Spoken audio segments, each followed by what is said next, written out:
Good evening, good morning, good afternoon, whenever the fuck you're watching this. This is episode 2 of Backyard Buckets. With me tonight, we're flying duo tonight. No Raul, but Andy. How you doing, buddy? I'm good, man. Short week here. We're just on Friday. It is. Getting right back to it. Real quick, just off the top, I just wanted to go with tonight we had everything's already running. Timbs are up 103 to 91 on the Cavs. Magic are up 105 to 87 on the Pacers. You got the Raptors up 81 to 58 on the Nets. The Heat are beating the Bulls, killing them 63 to 48. Grizzlies beating the Spurs 61-54. Bucks beating the Hornets 62 to 44. That one's ugly. And the Kings, the bozos of the century, winning 51 to 48 over the Thunder. Maybe no they knew what they were doing? No, just kidding. No, not a chance. It's the Thunder. Yeah, no late games tonight. That's surprising. Usually some of those mountain time games will get the late slot, but looks like they didn't. Anyway, good to be back. Yes, as you just mentioned there, Mode, it is a short week. We kicked off on Friday, got a little bit of an all-star break primer, talked about some favorites going ahead, who won and lost at the trade deadline, and talked about things, the outlook, right? So now we have a couple of games since the all-star break, and let's start with kind of one of the big things we talked about on Friday, right? One of the big trades. I think we all sort of agreed that in one way or another, it was a win for both teams, right? Brooklyn not only got rid of a guy, but they got a guy back that could potentially give them a great defender on the wing, right? If he's back in shape and playing as he should.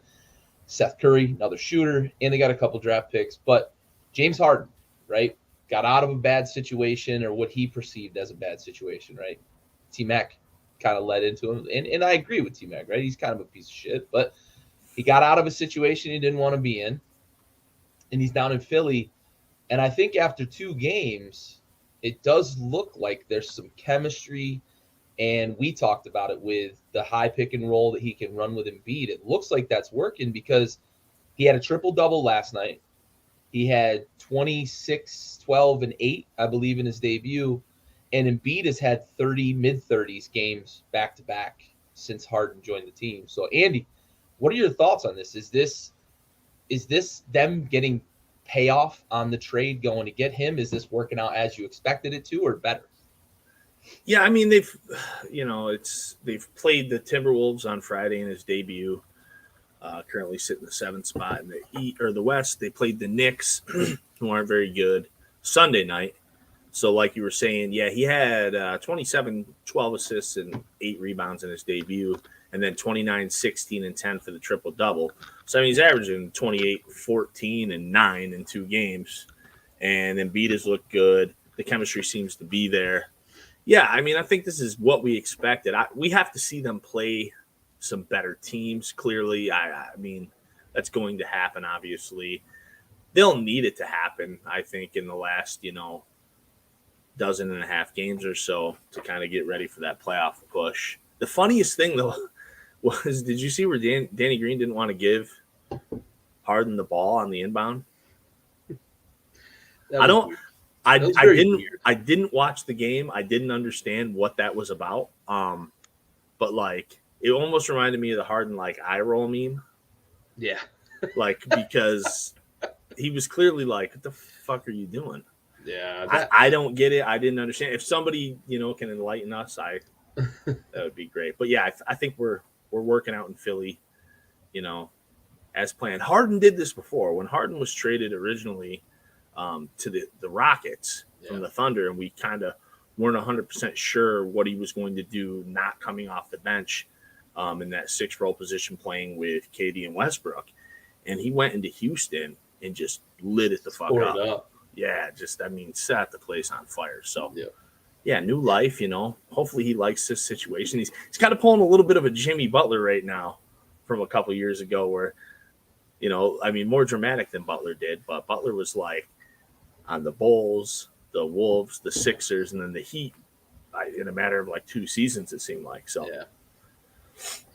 yeah, he's bouncing around a little bit, but this is a better start than I thought there would be. I thought there would be some bumps in the road, but it's pretty clear that the two talents that are there, right? Embiid and Harden that are dominating kind of, obviously they're going to dominate people's attention, but they're going to dominate the ball as well.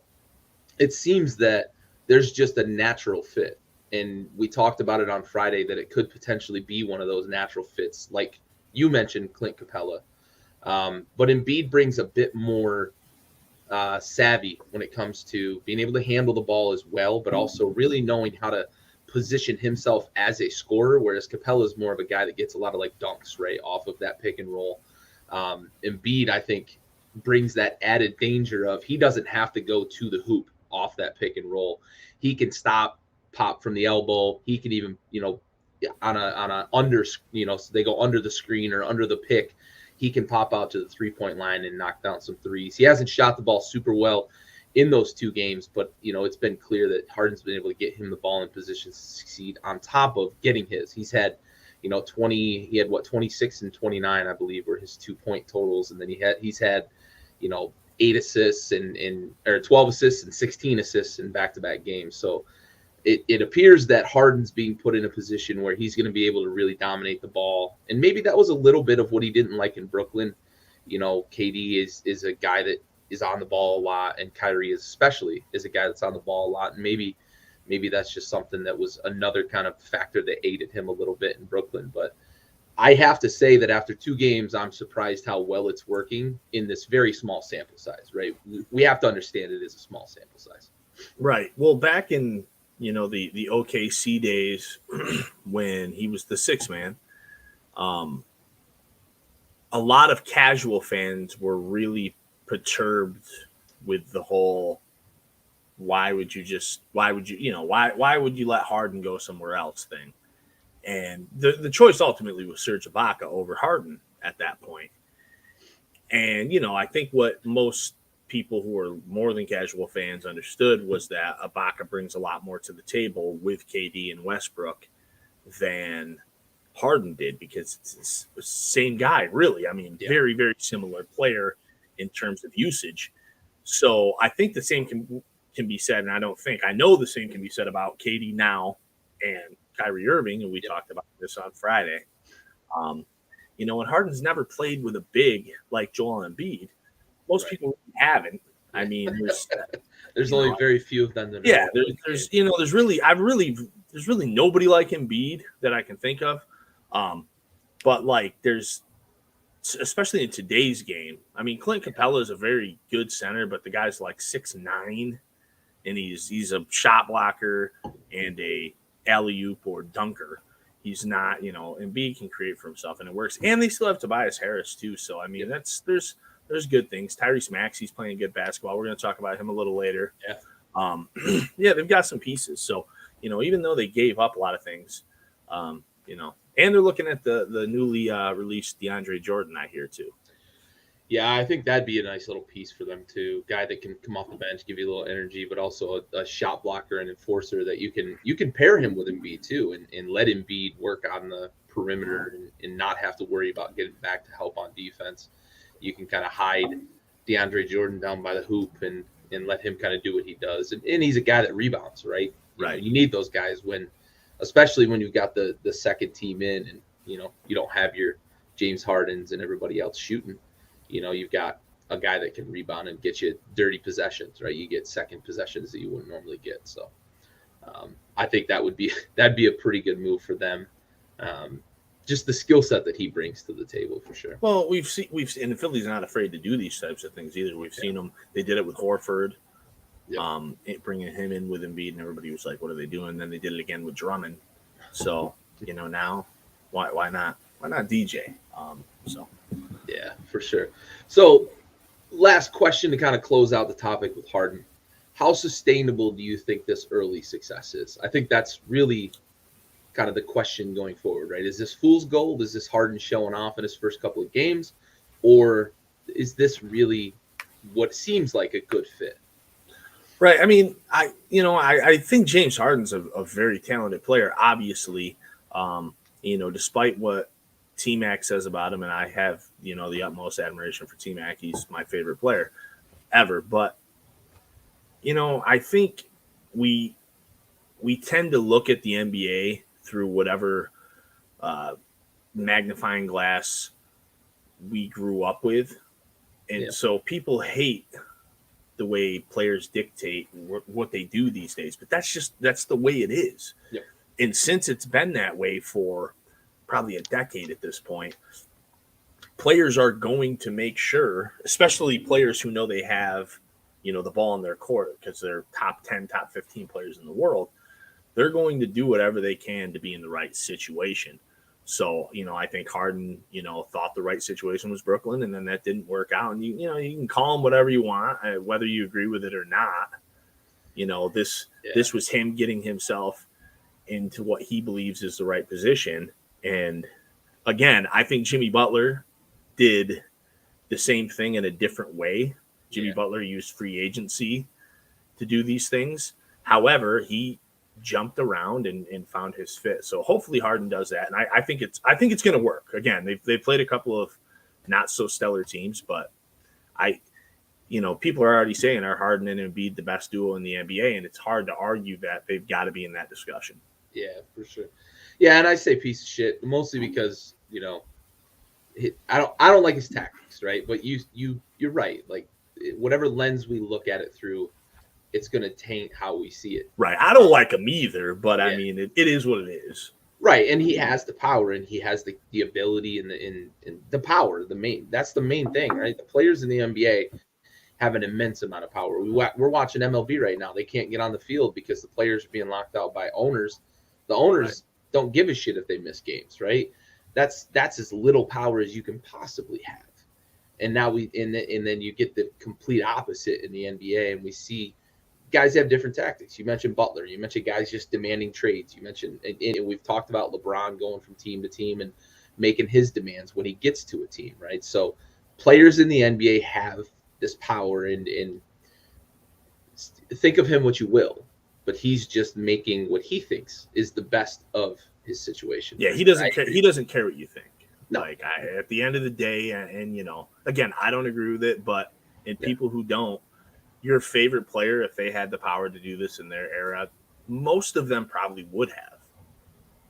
Yeah, for sure. I mean, not all. I mean, there's different breeds. I mean, I think we even have guys today like a Damian Lillard, who's like, no, I want to, finish what I started. You get guys like that, but I mean, for every one of them, there's 10 that would have done it this way if they could have in the early 2000s or the 90s or the 80s or the 70s.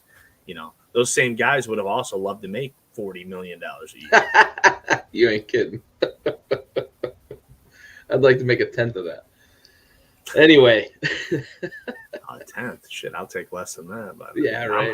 I'm undercutting you. The bidding starts here. I mean, we'll go all day. For sure. All right. Let's switch gears a little bit. So we've got a list. We're going to do something called this guy or that guy. And to prime it a little bit, we're going to talk about two players, and we're going to make an argument for the person we would rather build a team around, right? Kind of a franchise cornerstone. So we're going to get to that, but we've got a little intro into this.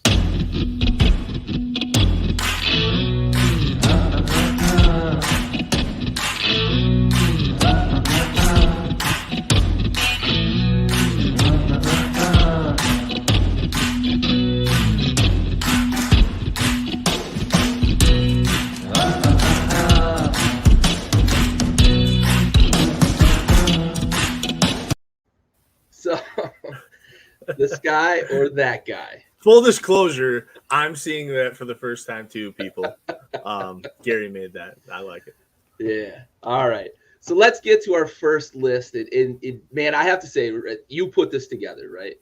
And going down this list, man, like you picked the right guys to match up. I'm going to tell you right now, before we start, there was a couple of them I didn't even want to do because I don't want to make a decision. Yeah, it's tough. But I was splitting hairs on probably 6 out of these 8. I tried to make them really similar in years, age, and very similar in the position or style they play. I mean, you did well, friend. You did well. I appreciate it. Some of them are obviously some of these are already ones that I've seen floating around other places, so. No, don't. I'm not trying to say that I'm the first person to talk about these with me. For sure. All right, let's get started here. We've got Cole Anthony and Tyrese Maxey. I'm going to pass it your way first. We're starting, kind of, it's going to climb from here, folks. Mm-hmm. But what a lot of you, I don't know how much everybody really pays attention to the NBA who watches this show. We appreciate you either way. These guys, some of you might be like, who? Cole Anthony was in the dunk contest the other night. Thanks, Calvin. I appreciate it, buddy. So Cole Anthony, the Orlando Magic, Tyrese Maxey, who's obviously on the Sixers. You're talking a couple guys. I mean, Cole Anthony's getting like 18, 6, and 6. I rounded up. Maxey 17, 4, and 5. Like we have some players here. So, a couple of young point guards, really good talents. I have to go Cole Anthony. I'm a Magic guy. I've watched a lot more of Cole Anthony than I've seen of Tyrese Maxey. I was a little surprised when I saw what Tyrese Maxey was actually getting. Me too. Per game. I saw it a couple weeks ago. I was like, shit, this guy's tearing it up. And I knew he was good coming into the league. But, to be on a team that's had star power, and obviously he got a big opportunity this year with the Ben Simmons stuff. But, yeah, hell of a good player. Both good players. And this one was tough for me, too. I'm going to go with Cole Anthony. I think Cole Anthony's a bit better of a shooter. He's a very good rebounder for 6'3". Runs the floor really well, I think, in this era of space and pace. He's the option for me. Maxey's a terrific defender too, but yeah, Cole Anthony for me. Yeah, we're gonna agree on this one. And I think what separates it a little bit for me is I like how Cole Anthony can create with the ball in his hands a little more than what Tyrese Maxey can do. He's a bit more of a complimentary guy who moves off the ball and gets open looks and cuts to the basket. Great defender. I think he's got the leg up in that. And in this league, that has value. And it made it tough in terms of the decision because of the value he brings on the defensive side of the ball. But you mentioned the rebounding. He's not a tall guy for his position.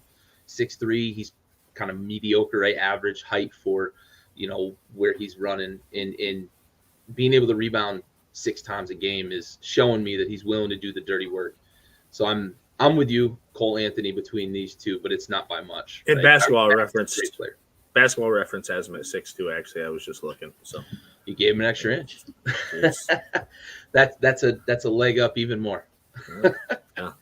All right, another good matchup here because I don't think a lot of people would have known Desmond Bane if without the break. Right, he's had a huge breakout this year.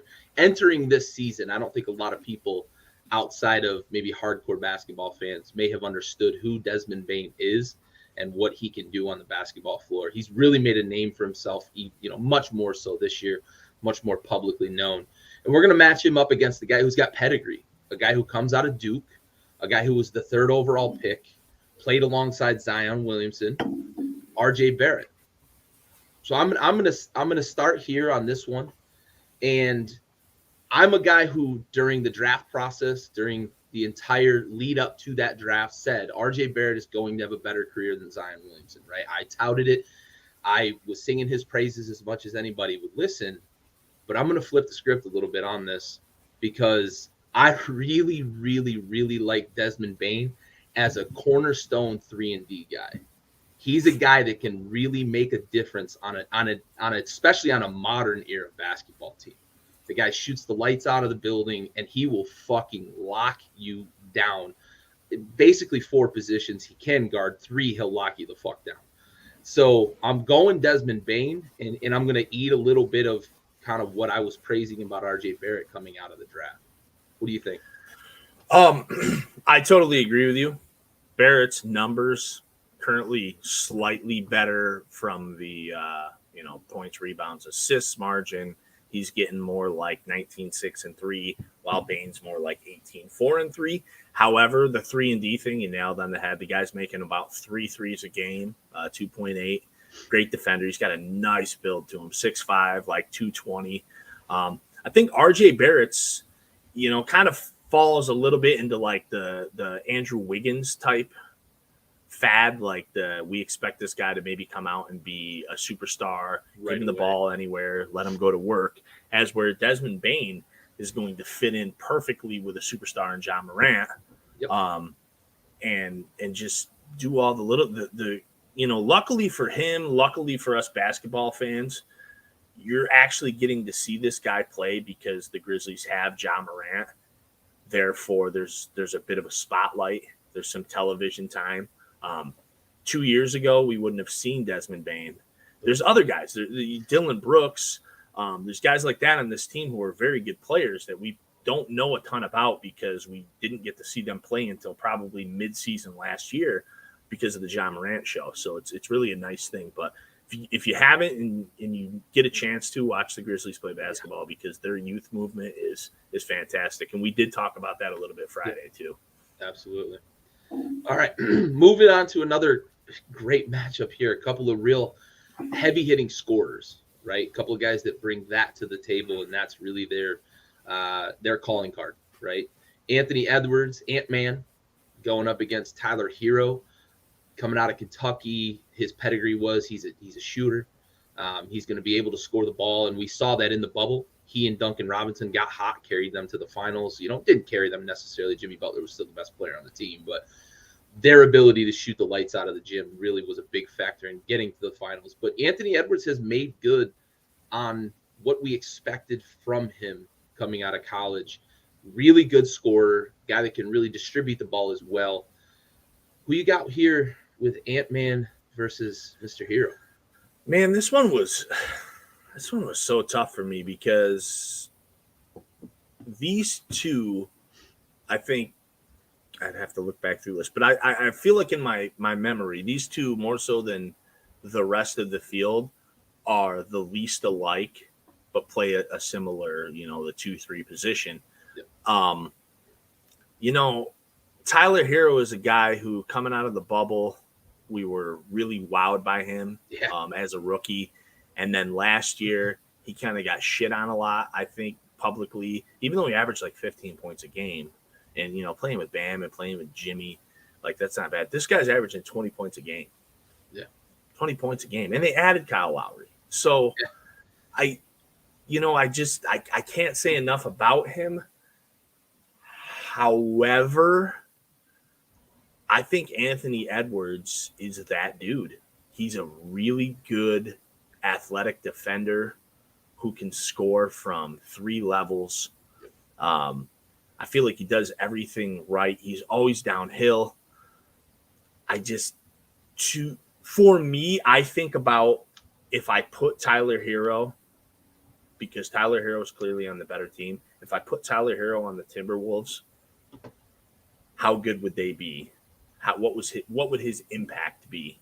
And I don't think it would be as much. Not to say anything bad about Hero. I think he's a great player. I think he would probably average like 23 or 24 points a game on that team, which would be a higher clip than Anthony Edwards because I think he's getting 21. I believe. But I don't think the impact would be the same.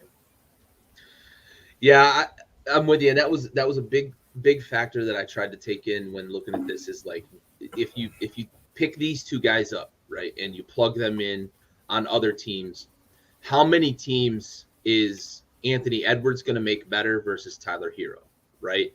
And the more I thought about it, as much as I love what Anthony Edwards can do, because I think he's a guy that by himself is a better basketball player, is probably a better piece to build from the ground up. But so I say if I'm building with nothing around him, that's probably the guy I'm going to build my foundation around, right? But I think that Tyler Hero affords me more flexibility as a franchise, knowing that I've got a guy on the wing that I can he can spot up, but he can also create his own shot. He's a bit better in terms of a pure shooter than Anthony Edwards. Anthony Edwards can score at all 3 levels, but Hero brings a little bit more of that pure shooting ability. I would say quite a bit more. Yeah, honestly, I mean, to your point. Yeah, so that to me, because I have the potential, if I'm building a team, to put guys that can put him in position to succeed, right? I can get a guy that can handle the ball.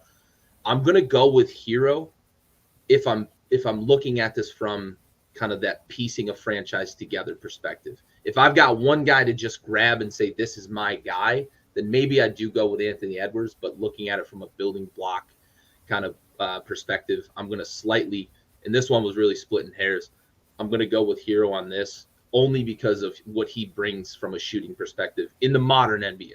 You know what Raul would have just said during that? Yeah, he would have called me Belgian. For sure. I was almost getting it. So actually, it's the first one we disagree on. Listen, I kind of like the way you went with that, because I probably am never looking at it that way.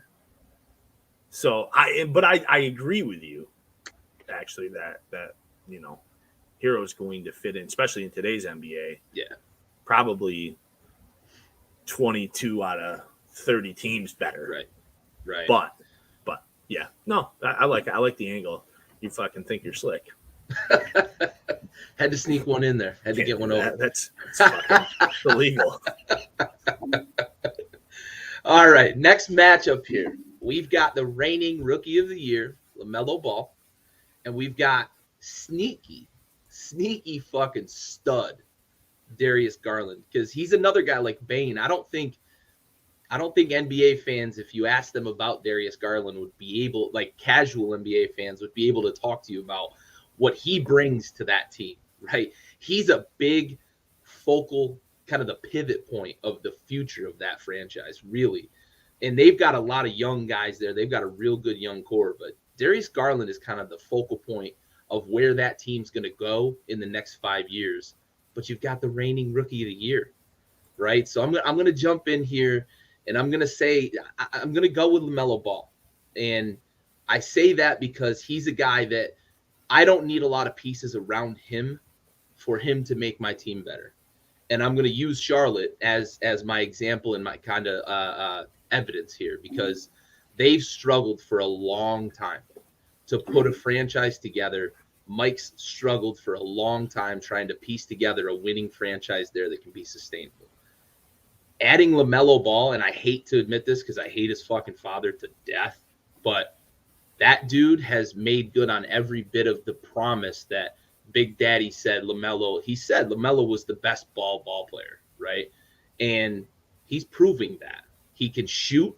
It's a weird shot, but he makes it. He's a willing distributor. He's actually he's not a great defender, but a willing defender. And he rebounds well for the point guard position. So I'm taking LaMelo because I can build around what he brings to the table, because he has a very multifaceted game, and I can put pieces around that. Yeah, and to comment on LeVar a bit, here's the big thing is you have a guy who's made his mark with saying outlandish things, just being brash. And listen, I'm a Lonzo Ball backer. I have been. I think that he's a good player. Yeah, I don't think he's lived up to what I thought he could be, because I kind of thought he had flashes of like a young Jason Kidd. And I still think in some regards he does. So when he was at that height at UCLA, and LeVar was started to say, like a year into the NBA, that LaMelo was the best ball, I'm like, this guy just keeps saying shit to say shit. Yeah, I thought the same fucking thing. And you know what? I'm still not giving him credit. I still think he was just talking to talk, and then it came true. I mean, probably. I mean, even like you got lucky. Blind squirrel found a nut. Right. The clock's right twice a day. So I mean, it's like he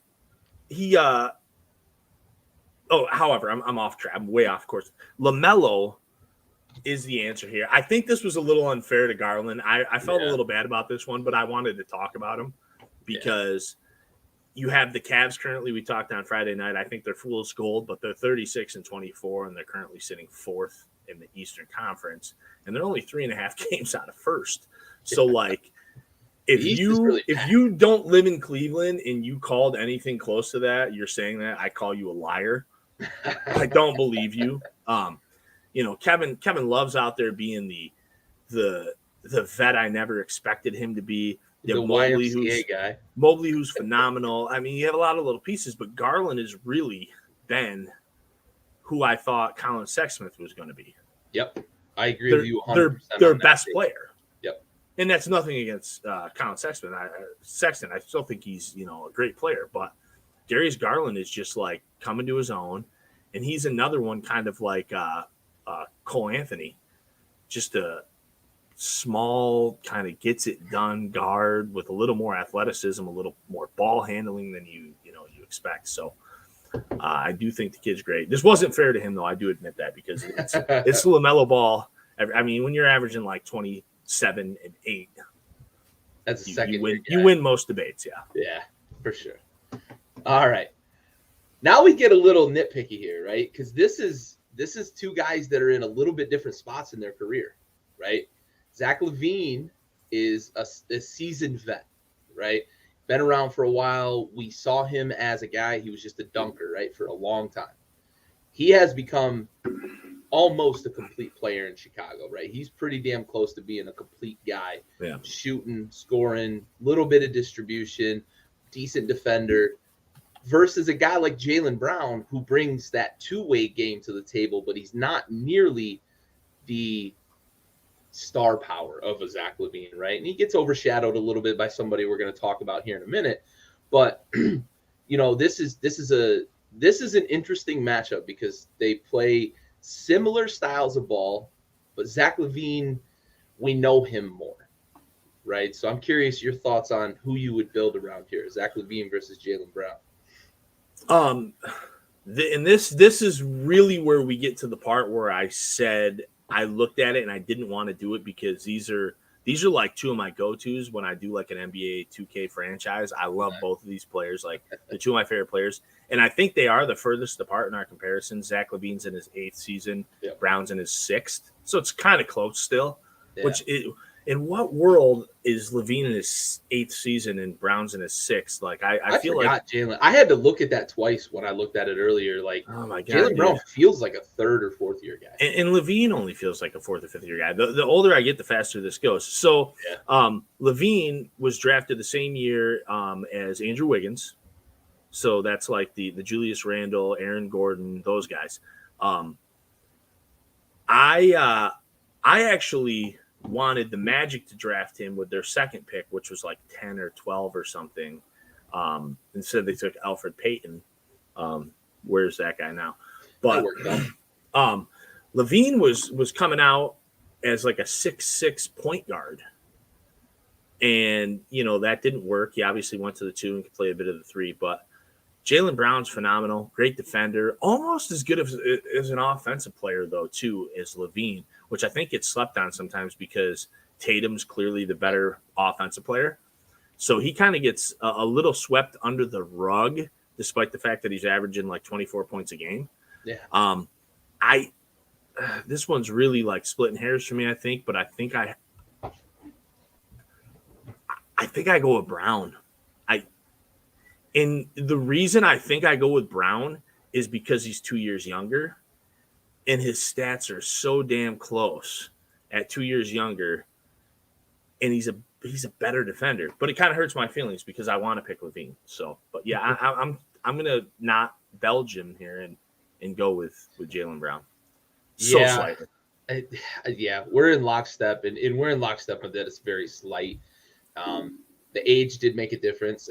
When I first looked at this, I thought it was going to be a drastic difference in terms of the age, right? Like I mentioned, I thought like LaVine, I had to think about and like, oh yeah, he played, he's been on a couple of teams here and he's been with the Bulls for a couple of years. And Jaylen Brown, I thought honestly, like if somebody would have asked me what year he got drafted, I would have said, oh yeah, 2018, right? But that's not true. So I looked at him and I was like, damn, he's older than I thought he was, but he's still 2 years younger. Well, he's only 1 year younger. He's two seasons younger. In the league. Yeah, it's like 20. And the greatest part, real quick before we finish that, is we're talking guys that are 26 and 25. So as if they're old fucking bucks. Yeah. But I'm with you. My biggest separating factor was defensively because I think offensively we perceive Zach LaVine as the better offensive player, right? Because of I think the dunking thing still is there in everybody's mind. and he's become a tremendous three-point shooter as well, right? So I think the perception is that Zach LaVine is head and shoulders above Jaylen Brown offensively, which just isn't the case. But that defensive prowess of Jaylen Brown, he's a guy that can really lock down. So just very, very, as you put it, very slightly, I'm going to go with Jaylen Brown on this one if I'm building a franchise. I really expected you to pick LaVine. I did. I mean, tough, man, this was really tough. Really tough. I'm glad you see the same thing, because at the end of the day, this is the one that took me the longest. Actually, there's one other one in here that's really tough too that we haven't talked about yet. Yeah. But this one definitely took me the longest. Yeah. Just because I almost just want to flip. I wanted to flip a coin and just be like, wherever it go, because I don't like think, a seasoned GM. I don't think there's a wrong answer here. I don't. No, you're right. You're right. I mean, I don't think in any of these there's a wrong answer so far, right? Like, I think you could really build around all these guys. I mean, I do. I think that maybe. Yeah, I think we've only disagreed in one spot. I mean, I think the LaMelo one is. I think that's the right answer. Again, I kind of picked on Garland there unintentionally, but true. Yeah, I'm surprised. I am surprised. I really. This one was tough. I think there's one other one that was tougher than this for me, but okay. I wonder if it's even the same one that I think is, because there's only one more that I really think is like as close as the Brown LaVine one. I don't think it's quite as close, but I think it's right there for me. So let's see if it's the same one. All right. So let's move on to Jaylen Brown's teammate, Jason Tatum. We mentioned him a moment ago as the superstar of that team, right? He's the guy that you brought it up, last year in the playoffs. He looked like the best offensive player across the league, right? The best player in the league. He was carrying a mediocre Celtics squad. Jaylen Brown was hurt, right? Didn't finish the season last year. And, he had Brooklyn on the ropes almost by himself, right? So pitting him against who everybody has been crowning as the future face of the league to this point in his career, Luka Doncic, who has finally started to take his conditioning seriously, as Mark Cuban was so eager to point out. Who you got here, man? Because Luka's a guy that can get a triple-double any night. He's got the ball in his hand all the time. But, man, Jason Tatum is the fucking purity when it comes to scoring. Yeah, no, and I like Tatum, and I think in another dimension where he doesn't play with Jaylen Brown, who's almost as capable of a scorer as him if you look at the numbers. Right. Unbeknownst to a lot of people, it. But, and I got a guy who I don't know if he watches this show, a buddy of mine from Atlanta. Shout out to Carlos Edwards if you happen to be watching this. I don't know if you are. Big basketball dude. Probably one of my favorite people to talk basketball with on all of social media platforms. Just intelligent dude when it comes to the game. But he's a big Jason Tatum guy. And we actually talked about this like 2 years ago. And I said Luka without not even close. And I still say Luka. I do. I do think it's closer, however. That playoff series against the Nets for me last year, what you were just referring to, really kind of did it for me. And I realized that Tatum probably wasn't the best player out there with, like KD on the court and stuff, but he looked like the best player in a lot of respects because he had to do more. And he was up to the challenge. He made big shots. I have the utmost respect for the guy. I think he's, a 24-year-old that we've handed the keys to. Also, if you're listening, anybody from the Celtics, which I know you probably are, you watch this show religiously, do not break up Brown and Tatum. Please do not. Find a way to fit a big in there to make this work and some shooters. Do not break those guys up because I don't know if you realize what you have in that, but it's special. Yeah, but enough about Brown and Tatum. It's Luka. Luka's the guy. I mean, yeah. Fuck, man. Yeah, this one's a little unfair to Tatum because Luka's just, as you said, that guy, right? He is that guy.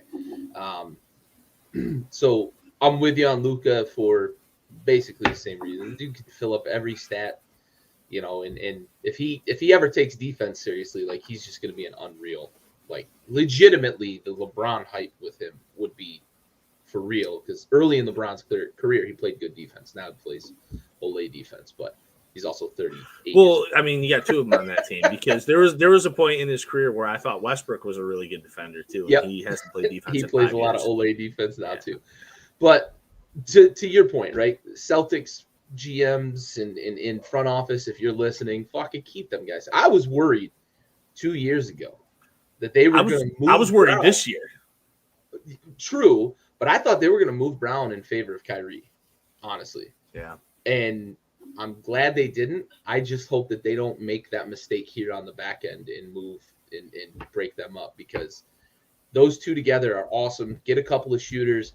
Get a guy inside that can enforce the fucking rim, because they don't have that, right? Horford's not that guy anymore. Right.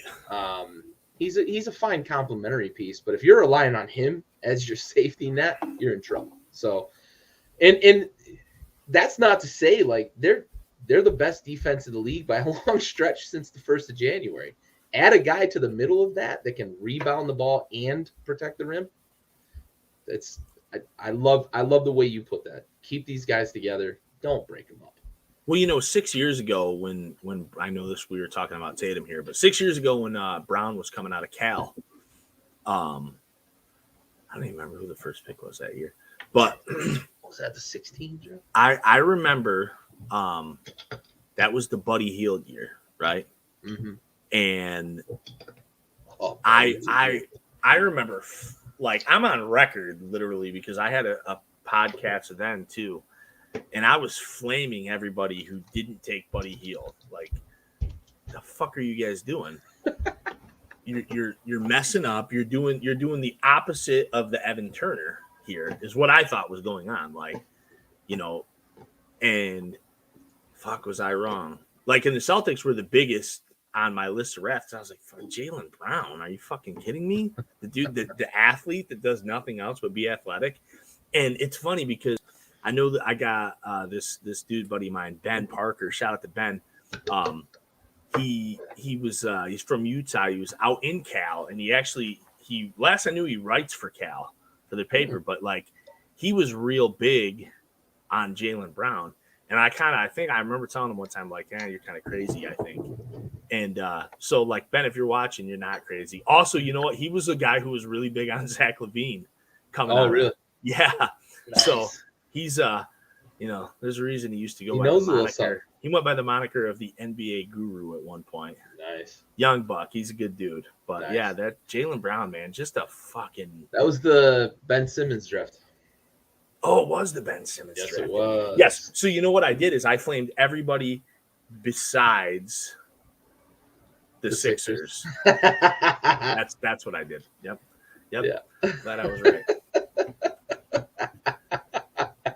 I once wanted Thomas Robinson too. So who drafted Buddy Hield though? You had to know he was doomed from the start. Yeah. Yeah. Now they never do anything right. Now he's just a guy that makes like $20 million a year, and you can't even trade for him. Yeah, he's the fucking Jermaine O'Neal of 2022. He's one of those ones, and I try not to let it happen to me, but he just his college campaign was just so. Oh my god, he was a fucking nightmare in college. He just murdered people, man. Yeah. Like. Sure. And with the way the NBA was trending and the things he was doing, I'm like, I was the fool who was sitting here going like, yeah, it's a 6'6" Steph Curry, bro. He was Trae Young before Trae Young. But not. But not. I said this. I wrote the same shit with Trae Young. Like when people would bash Trae Young because they had the early exit and all that. Yeah. And they were like, "Oh, Trae Young's fucked." I'm like, "Nah, Trae Young's fine." I got that one right. Yeah, I feel good about that. You got that one right. He's got terrible hair, but terrible. Oh, awful. Looks like this shit is spray painted on there. Like if you took one of the dandelions after it becomes like the white and you just spray painted it, yeah, that's his hair. He's fucked, man. Oh man. All right, he's had thinning hair since birth. All right, let's move on. We've got a real matchup here because we've got some veterans. We've got superstars, right? These are recognizable household names. These are guys that have made names for themselves in the playoffs when it matters. Devin Booker and Donovan Spider Mitchell. Who you got here? So this was the one. This was the one. Full disclosure for me that okay. So this was we're on the same page. So this is one that I went back and forth on a couple times today because I think they're the same age. They're 25. So that's another thing too, is I feel like they feel older than 25 because they've been having success for so long. Donovan Mitchell's had super success pretty much since year one. However, the one thing I think I would say that negatively impacts Mitchell is I don't know if he's gotten I don't know if he's improved enough, because I feel like from where he started, he should be a top 5 player in the NBA right now. Like it was almost just like he was already kind of close to a ceiling, which is a very high ceiling. As where Booker, I think, has improved more since he came into the league from where he started to where he is now, which is why I think I picked Booker. Also, he's a bit better of a shooter. I'm really nitpicking here. And yeah, I'm going with Booker mostly because of I feel like he's grown more in his time in the league, which also means he started worse than Mitchell. So I'm acknowledging that, but I just feel like with that trend upwards, that means hopefully there's room for more growth, in the next 5 years. And he's a bit better of a shooter, and we're in a shooter's league. However, this one was the hardest one for me. Yeah, for sure. This was the most difficult. I like the way you made that comparison, right? And it rings to me of this past year's NFL draft. A guy like Mac Jones, who's likely the most NFL ready, but is near his ceiling, right? You kind of get what you get with him, and you know what you get, versus a guy like a Justin Fields, right, who has this immense potential, right? So I equate Booker more closely with like Fields, and Donovan Mitchell, although he was drafted lower, is a guy that came into the league and lit it on fire immediately. And he's been a superstar in this league before people would acknowledge that he was a superstar in this league. Right. And Booker, on the other hand, came in with a lot of hype out of Kentucky and a lot of expectations and didn't make good on those because he went to a bad franchise, right? Let's be honest. Went to a bad franchise. Chris Paul has come in and taught him how to be a professional, how to improve his game, work toward it, and start to refine his craft. And we see some of that dog out of Devin Booker that we didn't see in the early years, right? His first 2 years in the league. I don't think we saw the dog that we see now out of Devin Booker. So I'm going with Booker, and I have another deciding factor that I took into consideration, and we talk about it a lot. The best ability is availability, and we've seen Donovan Mitchell get nicked up, and it's not his fault because it's a lot of times he steps on a foot or the knee or the ankle, the legs and whatnot. And like, if I'm building a cornerstone guy and I know, right, these are known commodities. I know that Devin Booker doesn't miss time, and I know that Donovan Mitchell has missed time. That is a factor, right? So I'm going with Book for what you mentioned. I don't want to just reiterate it, but he does seem to have a higher ceiling still from where he is right now. Still room for growth, but also he's on the court always. And he never misses minutes in games either. Like he's a 46, 47 minute a game guy in the playoffs, especially. So yeah, I didn't mention minutes, and It was in my notes here, but I have too many of them. Yeah, no, I mean, Booker in the regular season plays 34 and a half minutes a game. Yeah. And that's with his rookie season only being about 27 and a half a game. But what I was speaking to, my first thing was Booker is improved between his first season and this season by like 12 points a game. Yeah. As were Mitchell's. And again, this isn't a knock on Mitchell because they're averaging about the same points per game.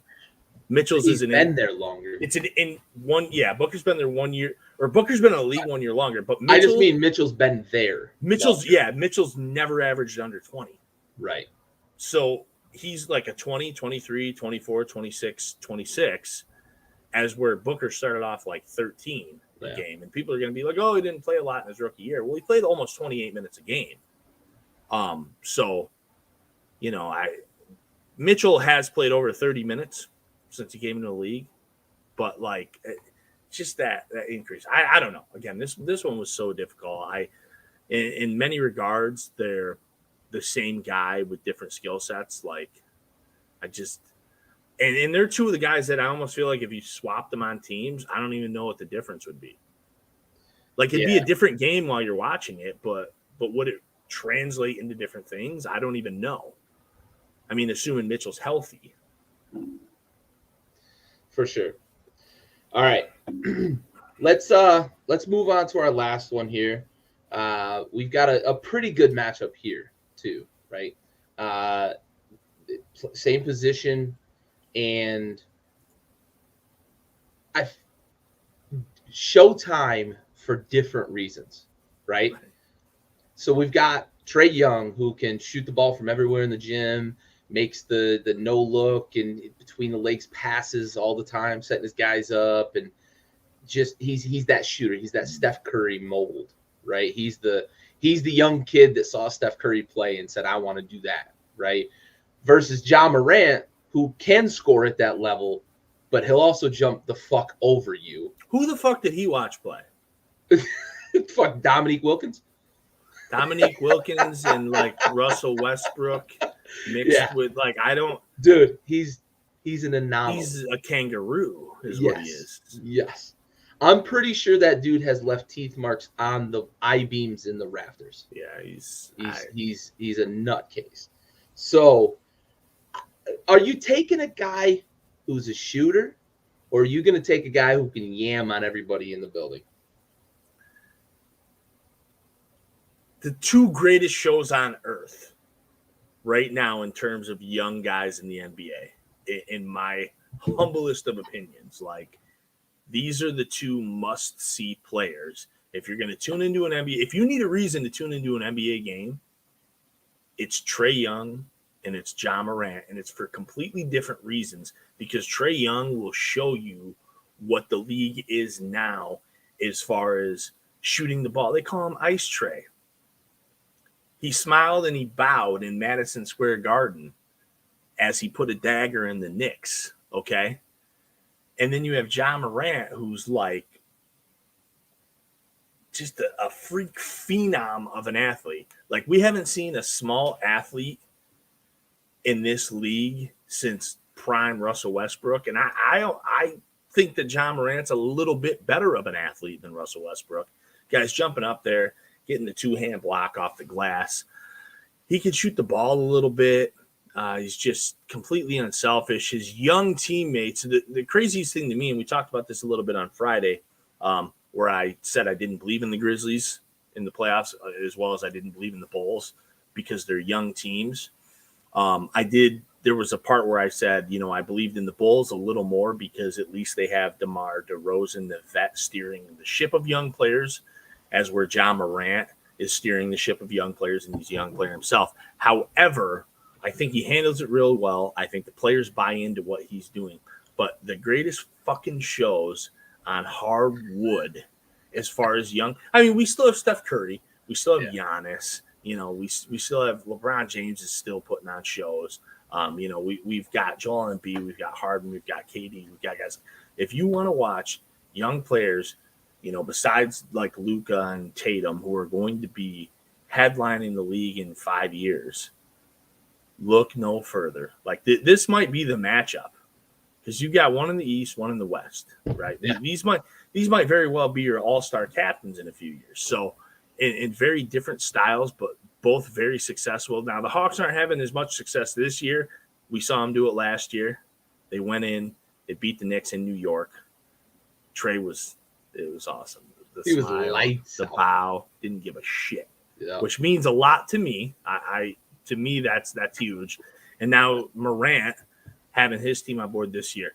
I've spoken enough about, basically juggling the balls of these two guys. I'm going to go Trae Young. I am. Trae's my guy. Ja's becoming my guy too. Like this was another one I didn't really want to pick on because I really like both players a lot personally. But I do think that Trae's a little bit better of a passer than Ja, and he's a much better shooter, while Ja's the better athlete. I don't think either of them really play much defense, so I'm not really worried about factoring that in.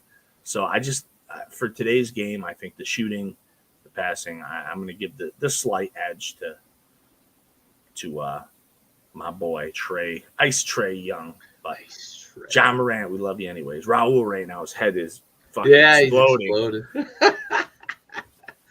Well, we've finally gotten to the second time when we're going to differ, right? Okay, I like it. I'm glad. We've been pretty much in lockstep with one exception, and even that was really splitting hairs, right? Hero versus Ant was splitting hairs, and I pulled the okey doke on you, right? You did, I'm not pulling the okey doke on you with this. You cheated. I still don't even think that. I don't like that. I'm not pulling the okey doke on you with this one, though, right? It's, to me, it's what you said, right? Ja Morant is a leader. He's the best player amongst best players, and he's got a young core around him, and he has said, hop on, young bucks, we're going somewhere, right? And Trae's great. I hate when we do these things because it always feels like if I praise one guy, I'm shitting on another, right? And we talk about that all the time. People are messaging you like, right? Why do you hate Trae? Why do you hate Trae? He's fucking awesome. Like, I love watching Trae because I love the shimmy. I love the smile in the garden. I love what he did to the Knicks. Although I had picked the Knicks to win that series, I picked them too. Yeah, but I'm with Ja here because I think he's in a position where he has to be the guy, and he is the fucking guy. So if I'm building a franchise, that's the guy I want, right? I want the guy that I know I can put pieces around him that may not necessarily look the part, the savvy vets, the old guys that are proven commodities, and he's going to be able to pull up the bootstraps, dunk on a bunch of people, but also get everybody involved and really elevate a team to that level. And that's what I'm looking for in my cornerstone. I'm going with Ja. It's a decent margin, but Trae's great, man. Like this is picking, like, do I want a Ferrari or a Lamborghini, right? They're both so exciting to watch. I love and I hate this comparison. And I love it because, we have two guys of relatively the same age who play the same position but play it very differently. They're in different conferences, but they have a little bit of a similar vibe when it comes to how they came into the league, because you have Ja, who obviously came in on the heels of the Zion Williams. That's what it was. And everybody knew Ja Morant was going to be a good player. And I think most people thought Ja Morant was going to be the second, maybe even the first, definitely the third, if not the first or second, best player in that draft. And I think you can say the same thing about Trae Young. Trae Young was even traded for Luka. Right? That's got to be some sort of fucking chemical warfare, right, going on there, or some mental warfare. Yeah. So I think these two have both done an excellent job, because one guy came in behind the guy who is the fucking truth, and the other guy came in behind the guy who we're still waiting on to be the fucking truth. To be the truth. Right. Yeah. and Zion had the most hype of any player, I would say, since Wiggins, but probably since LeBron. And Luka, had he played in the States, would have had that same hype. However, I do think he had a ton of hype, coming in. And, obviously John, Trey Morant had their own hype, but neither of them were the A player. They were both the B guys coming into this league, and they both proven to be the, A players, not maybe the A player. Trey's not better than Luka, but he is. I mean, fuck. Trey Young and Zion, where are they? Like, are they top 5 point guards? Point guards? Yeah. Are they top 5 point guards? The both of them? One of them? I think so. I think both. I'd be hard pressed. If you put me on the spot right now, I'd be hard pressed to name 3 that I'm taking over them. Right. I'm sorry, to name 4 that I'm taking over them. I mean, you kick one of them out of the top 5. Right. I'd be hard pressed. I mean, you're taking Curry, right? Yep. You're taking Lillard. Depending on who you are, you might take Kyrie. I'm personally, I'll put it on record right now, I'm taking both of them over Kyrie Irving. Oh yeah. I agree with you 100% on that. I want these two over fucking Kyrie. Most. Send the hate my way. Like, even if he were vaccinated, I'm taking the two of them. That's just where I am with Kyrie. Like, I think that Kyrie for me stalled out. But yeah, I'm probably missing somebody here in my stupor. But like, I mean, you obviously have to throw CP3 into the conversation. Sure, but he still does for a team, but he's not what these guys bring to the table. He's a glue guy, right? He brings a team together. So. And I'm not calling Luka a 1 either. So he's a point forward like LeBron. He's a point forward like LeBron. Right. I'm a Harden's not a 1. I mean, nope. I'm not. It's just I'm not going to classify him there. So yeah. We agreed way too fucking much tonight. Raul would have been so disappointed. Raul would have been mad as fuck. He loves the debate. Oh, dude. He loves us going head to head. Oh, look, I was surprised. Honestly, I was surprised at a few of these. Well, I thought you would be on the Barrett train, maybe.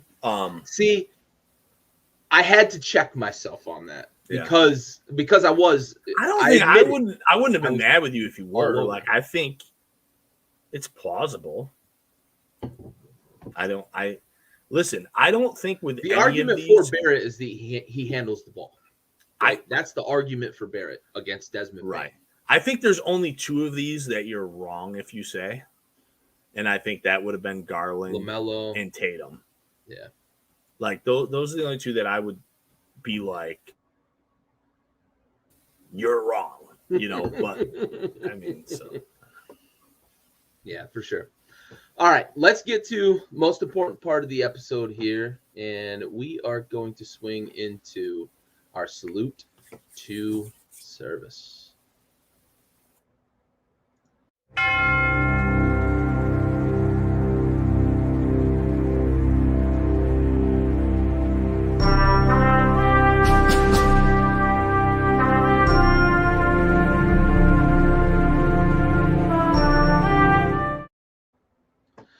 Look, I'm gonna pass real quick here a little bit more onto what the fuck is going on in Europe, right? We talked a lot about it on Friday, but the fact that fight is still going on and the way they are still repelling what is supposed to be one of the premier military forces in the world is just a testament to the fortitude, the fight, and the absolute fucking charisma of a president who was a reality TV star who has absolutely handled this situation with the utmost expertise and really pushed back in the right way against this cocksucker in Moscow, because Putin is like the alpha male, right? He prides himself on being the alpha male. Guess who's hiding behind, oh, I'm going to put nukes out there and I'm going to show and I'm going to threaten this and I'm going to threaten that. Not the motherfucker in Kiev who's out there saying, come get some, who's refusing an escort out of the city from the U.S. troops, right? The U.S. offered an escort out. He said, nope, I need ammunition, not a ride, right? That's not that BDE. Ride, dude. Right. That's that BDE. Every Ukrainian, like, it's just nuts, these reports that just keep coming out. There's a library. The library, there's a major library in one of the biggest cities. Their website says, I'm sorry, our doors are closed. We'll get back to you after we vanquish the invaders. A library, bro. So I have to salute again what the fuck is going on over there, because they are absolutely getting the teeth of a meat grinder and they are just turning them back. So to you over there in Ukraine, we salute you. Now, on to real quick though, can we also salute like some of the small players? I want to salute like Switzerland for, like saying, hey, we're no longer neutral. Yeah. Fuck you, Russia. Yeah. Kazakhstan, who's one of Russia's biggest allies, saying, hey, we're not giving you troops. Sweden. Sweden, yeah. Sweden, who's notoriously neutral, like right. Switzerland. Elon Musk, sending the Starlink and shit. Yep. Like, I mean, it just this is almost one of those moments where it's like people always say, well, if we, the U.S., the big brother with the military power, we don't step in, who's going to? And we're kind of seeing it. We're seeing it. We're seeing a small country who borders a juggernaut. Yeah. Fight the fuck back. Yep. And say, we're not going quietly into the night. Nope. You want to come into our major cities, we're going to have fucking guns out of every window. And then you have these other countries. Haven't begun dying. Right. You haven't begun dying. Take these seeds so that you grow flowers when you die on Ukrainian soil. And now we finally have some of these other countries for once taking that's all it takes. Instead of the U.S. jumping in and assuming 100% of the responsibility, we're seeing a lot of these other countries taking a small bit. Yep. And it's adding up. And if Putin had hair, he'd be pulling that shit the fuck out. Yep. Because he probably expected this shit to be over in a few days. And here we are. They've still taken no major cities. No major cities. Pornhub's like, bro, if you want to jack off, you're going to do it to the Ukrainian flag. Kids, get some. All Russian IPs. Right. Come on. Yeah, I see some chicks on fucking Snap or on TikTok. We're like, yo, my OnlyFans ain't open in Russia. Yeah, like, you're not getting yams. Oh, if you, I mean, awesome, fuck, man. The response has been awesome. Better go jerk off to the grass. All right, but we are going to shout out a fallen U.S. troop tonight. I just wanted to reiterate our support and our absolute salute to what the fuck is going on in Ukraine, because that is a nightmare scenario, and they are responding in fucking kind, and to just give it to the alpha, or he sees himself as the alpha. That dude is a beta. Yeah, he's a fucking omega. Anyway, tonight's episode, in addition to the fight going on in Ukraine, this episode goes out to Specialist Jackson Johnson, who died March 7th, 2019, serving during Operation Spartan's Shield. Jackson Johnson was 20 years old from Hillsborough, Missouri. His vehicle collided with a civilian commercial truck in Kuwait. They were doing some transport exercises. They were deployed to Kuwait in support of the Spartan Shield operation. He was awarded the Meritorious Service Medal, National Defense Service Medal, and Army Service Ribbon. Jackson Johnson, Specialist Jackson Johnson, we have to watch.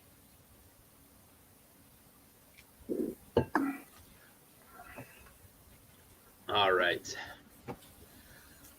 I'm just going to bring this up real quick before we transition into our last bit, man. Russian warship, go fuck yourself. Right. And we talked about this earlier. I had heard something actually yesterday too, but I wasn't sure how true it was, that they're now saying that, the Snake Island guys that told them go fuck yourself weren't necessarily killed, but captured, which is, great.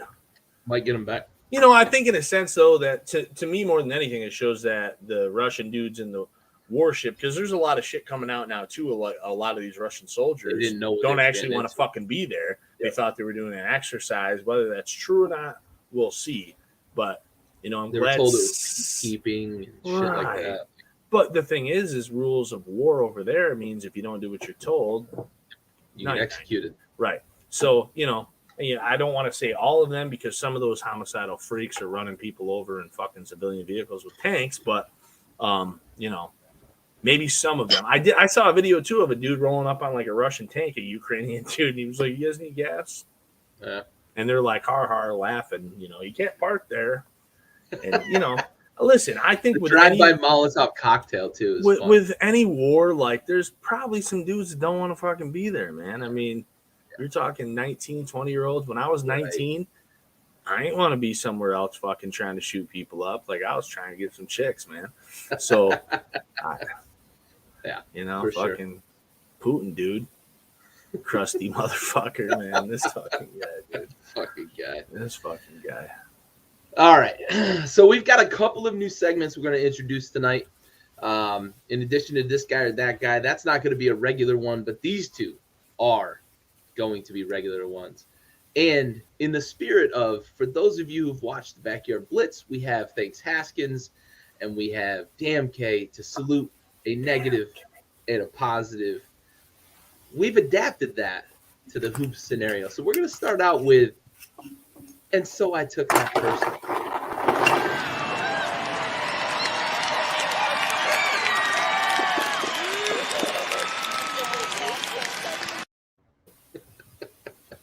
Fittingly, the Jordan, and so I took that personally.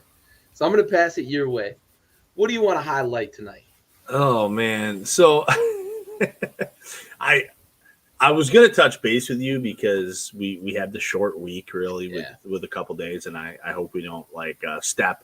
I grabbed two. I hope you did the same. So mine actually happened last night. There was a point in the Hornets game. You had Kelly Olynyk, right? He gets the rock, and it's overtime. He beats the Hornets. I think it was 116 to 117 on this crazy little fadeaway turnaround. Like he was, you know what? It's almost like it wasn't a three, but it kind of reminded me with the drama of the Kawhi Leonard shot against the Sixers in the playoffs 2 years ago, or was it last year? It was 2 years ago. 2 years ago. Yeah, it was when he was with Toronto. Like the and it's Kelly fucking Olynyk, man. The guy caveman. So he fucking beats the Hornets. The Pistons win. He just an inbound with it, like he's well guarded. Dude's like 6'10", gets this little turnaround from 15. Pierre pops it off, kind of fading away with the glass to the side of him. Like he took that shit personally. Yo, it just dawned on me. That's 3 years ago. We are getting fucking old, man. 2 years ago was bubble basketball. Oh, it was bubble basketball. So it was 3 years ago. We're getting old fast. That was Kawhi's laugh here. Yo, time just listen. Yeah, I'm a fun guy. The time I had between 10 years old and 18 years old seems like it was like 50 fucking years. Right. And the time I had between like 21 24 and 38 is 10 seconds. Absurd. I promise you. Man. I used to work with a dude who used to say, and mind you, I was like 22 at the time. He used to say 32 was right around the corner. He would always say that. Always say that shit. And I was like, you're fucking right. goofy. Because he was 32. He was 10 years older than me. 32 is right around the corner. He would always say that shit. And I was like, you're fucking goofy. Bro, I'm 38 now. Yeah. He was saying that shit to me last week. last week, bro. Oh, fucking man. 16 years ago.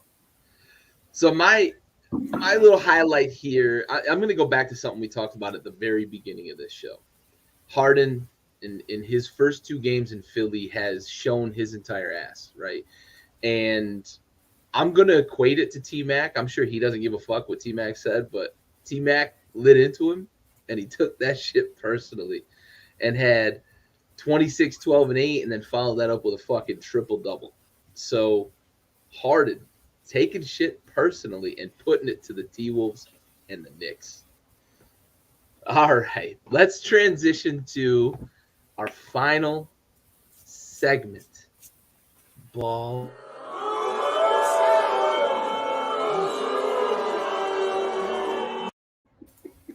As Sheed would always say, the ball don't lie. What you got for me, buddy? Well, what I have is a bit depressing. So I don't know how many of you live in New York State. New York has recently really eased up on the mask mandates. As of today, actually, in many places, even unvaccinated personnel aren't required to wear a mask anymore. As of Wednesday, which is the day after tomorrow, kids in school don't have to wear masks anymore. It's been a good long time for that. However, you know who still has to wear a mask? Kyrie Irving. So, Yeah. So the way that goes is there is a different set of circumstances for. I'm trying to remember how they put this. I should have probably had a browser up, but there's a different set of circumstances for. So it's going to be lifted, right? Yeah. But he still can't play home games because the way the labor agreements and vaccination requirements are in indoor places is different for like a private enterprise. So, right. Meaning, so they say, I hadn't heard that because everybody was talking that Kyrie wasn't going to have to sit. They were going to get 50%. We even talked about it. They were going to get 50% of Kyrie back. Right. Yeah. So let me why don't you go with yours, and then by the time you have it up, I'll have the spiel. Yeah, for sure. My ball don't lie is we're gonna go to Sacto, and we're gonna stay there. Yeah, I mean we probably could just stay there forever. I'm gonna go there, and I promise I won't dwell there like I did with Thanks Haskins for such a long time in Washington. But I'm looking at Tyrese Halliburton and his game log since leaving Sacramento. And I'm looking at the performance of the Sacramento Kings since making the bonehead trade they made. And I'm looking at 2 things that are on completely different paths. I'm looking at Halliburton, who is playing as we expected him to play, averaging over 20 a game and, just being that guy. And Sacto, who continues to just be the laughing stock of the fucking NBA. The ball don't lie, man. Ball don't lie. All right. So, back to the Kyrie Irving thing. You were done, right? Yep. All right. So the Kyrie Irving thing, it says New York City Mayor Eric Adams announced on Sunday that barring any surprises, he plans to lift the city's public sector vaccine mandates. So that's the key words right there, the public sector, on March 7th. So it's a week away. That will not, however, clear the way for Brooklyn Nets star Kyrie Irving to play home games at Barclays Center. Additionally, New York City's numbers continue to go down day after day. So as long as COVID indicators show a low level risk, blah, blah, blah, blah, blah, blah, blah. That was the statement that the Brooklyn Nets, Kyrie Irving, and much of the NBA world had been waiting for, or so everyone thought. However, as it turns out, New York City also has a separate private sector vaccine mandate, which states employers may not allow any unvaccinated employees to report to their physical workplace unless they have requested and received an accommodation. So, it sounds like Kyrie. Are the Nets going to make that accommodation? I don't know. I mean, so this It'd be in their best interest, right? I mean, this was Jack Maloney, so like I don't know. I mean that's a good source. Damn. I mean, listen. I hope, for the sake of the Nets and for what's probably fair, that yes, he gets to go. However, I do think there's a lesson in all of this. Like, I mean, come on, Kyrie. Like, I feel like I've been saying for like 6 years, like, come on, Kyrie. Come on, Kyrie. Like every turn, it's like dinosaurs. It's flat Earth. Why are we fighting with you, dude? Like, right. Every fucking turn about something. It's just, and I don't want to tell anybody what to do, necessarily, but like, here's the thing: coaching like high school basketball kids, sometimes it's like some of these kids are good, but they want to do dumb shit, and it's like I don't want to tell you I don't want to fucking tell you what to do because I lived it and I probably did dumber shit than you. Yeah. Like, because you don't know me. I probably did way dumber shit than you. But like, I don't want to tell you what to do, but at the same time, let's fucking get it together, dude, or don't. You know what I mean? Because if you don't, you won't be here. Yeah. And that's like essentially with Kyrie. Like, do you want to be like? Because you can be you can go to the finals this year. Yeah, like, you're not just on some team. You're not going to win 31 games. That was a championship squad preseason. It still is. I don't disagree, but preseason when he made this fucking silly soapbox decision. That was a championship squad. Everybody was bitching about the Dak was stacked against everybody else. They made all the moves. They got Blake Griffin. They got fucking Marcus Aldridge. They got KD. They got DJ. Like, they had all these guys at one point.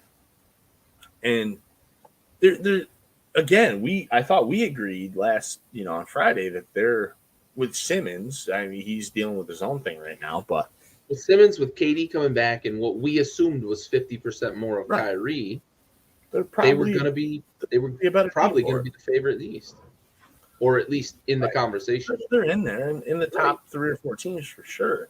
Which the way the East shakes down, I mean, like I just and it's going to be one of those things that boils down to like a thing we talked about with Zion the other night.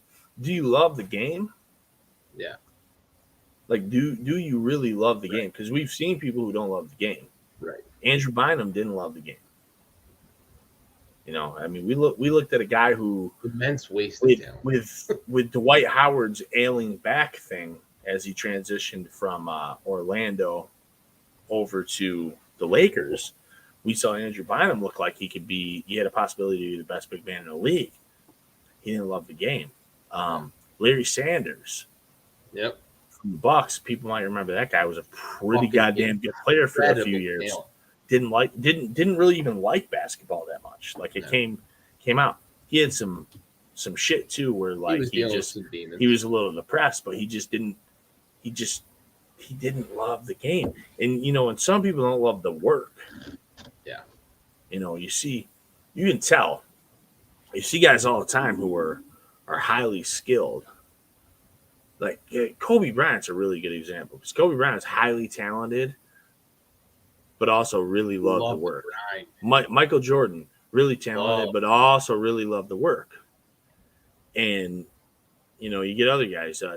T-Mac, my favorite player, really talented, didn't love the work. Didn't Love the like game. Didn't want to put the grind in. I don't even know how much he loved the game. Like, I don't want to ever think he didn't love the game, but like, if you don't love the grind, do you love the game? I don't know how you can be one or the other. I mean, there's just a lot of guys, and you see it. You see when the guys, Vince Carter is one of the purest examples for me of a guy who I thought would wash out of the NBA as soon as he started hurting his knee, because his game was so predicated on off jumping of athleticism. over air, buddy. But then he played fucking longer than Moses walked through the desert. He made a 3-pointer in what, 4 decades? This dude was out here. This dude was in the NBA, fucking longer than Seinfeld was on television, bro. Right.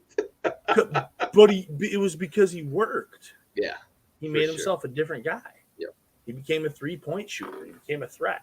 Like, some guys do that. McGrady had like 4 or 5 chances after he fucked his shit up. He had the back thing, he had the knee thing, and he had opportunities, but he didn't work. There's the 100-hour theory, like, where how many hours you put in per 100 for work, and it's not just for sports. This is for like life. Yeah.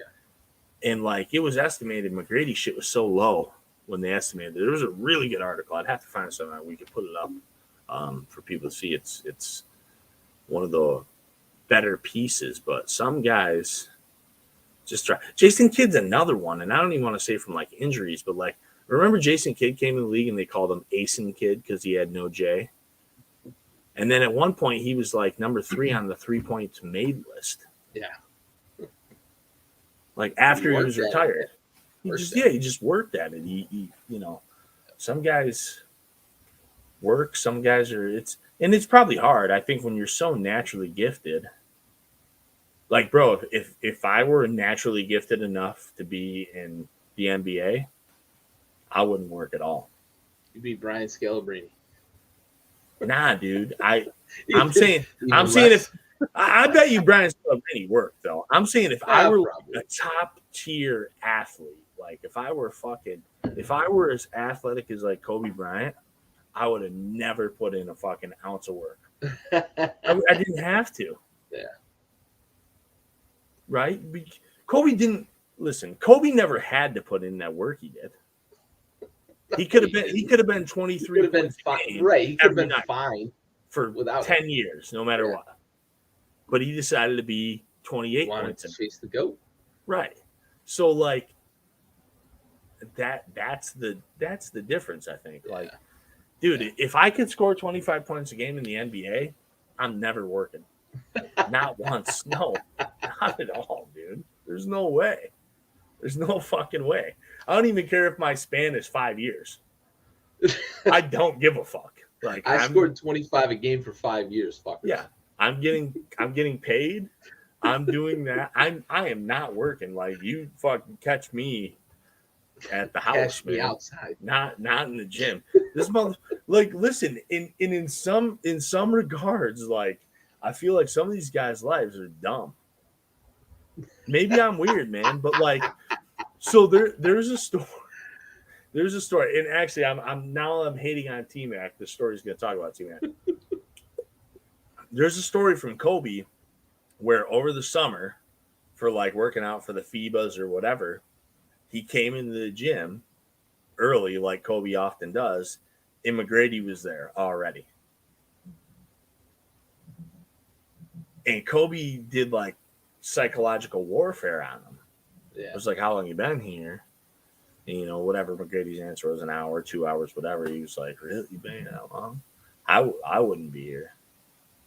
Shit like that. Like, because he was like, this, like, he was pissed. Like, he showed up and somebody else was already there.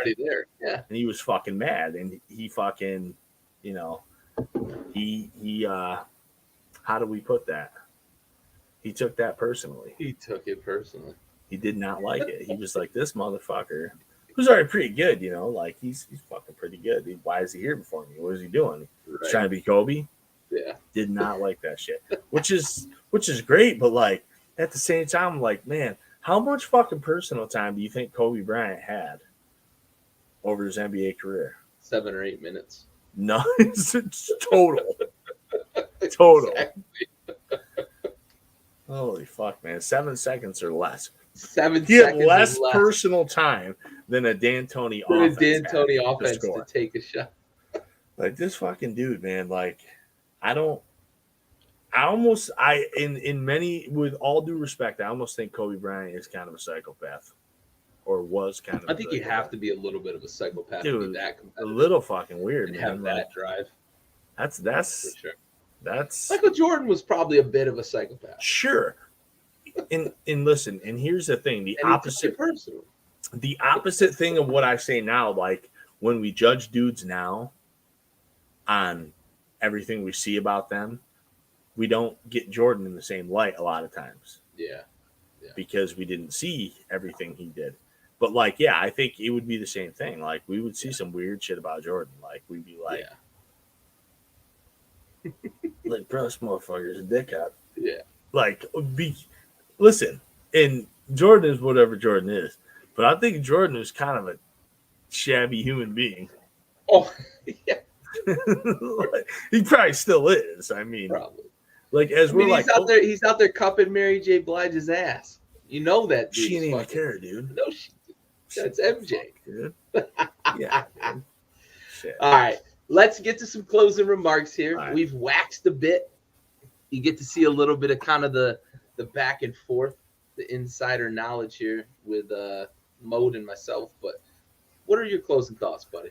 Yo, my closing thoughts. We talked about this after we shut down last week. I wanted to bring it up in the show, and we didn't.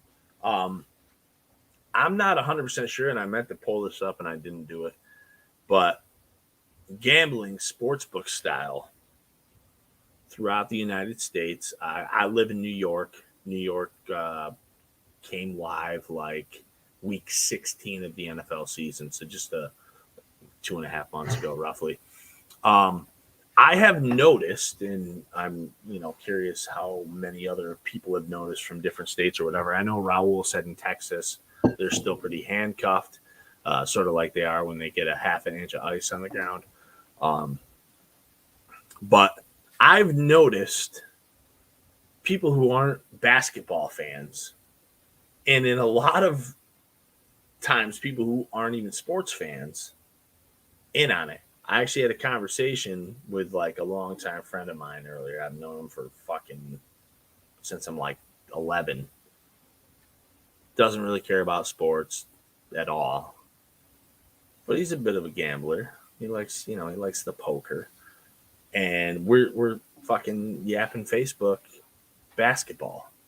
He's asking me about the Magic game, and I'm like, I don't really want to give you advice on the Magic game because I'm a Magic fan. Yeah.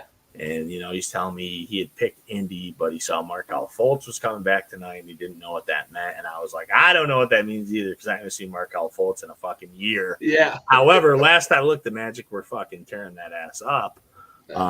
Not that I know if Fultz was doing anything, but. That's my closing regard. I think listen, man. If we want to, if we want to let people vote for who they put in office, we want to let people smoke cigarettes. We want to let people chew tobacco, drink booze. A lot of states smoke weed. Like, let's listen, man. If you earn money, you can fucking spend money. Let's gamble. I mean, do this shit responsibly. I would tell you the same thing if you were going to drink some fucking Miller Lights. But, like, if you want to smoke a cigarette, don't smoke 9 packs a day. Yeah. Don't bet $1,000. Don't gamble away the mortgage. Yeah, don't bet $1,000 on the Kings, bud. But, like, that responsibly. But let us do what we want to do, man. Yeah, for sure. That's a good note to end it on because I like that sports gambling's coming around. It's starting to bring a lot of intrigue to some sports that people probably didn't pay attention to before. So on that note, hit us up in the chat. We haven't had a lot of comments this week. We had some good ones last week, but join us, join in. It's good interaction. Give us your thoughts on our topics. We're not here to just talk at you. We're here to talk with you. For Andy, I'm Gary. This has been Backyard Buckets. We look forward to seeing you next week. We are out.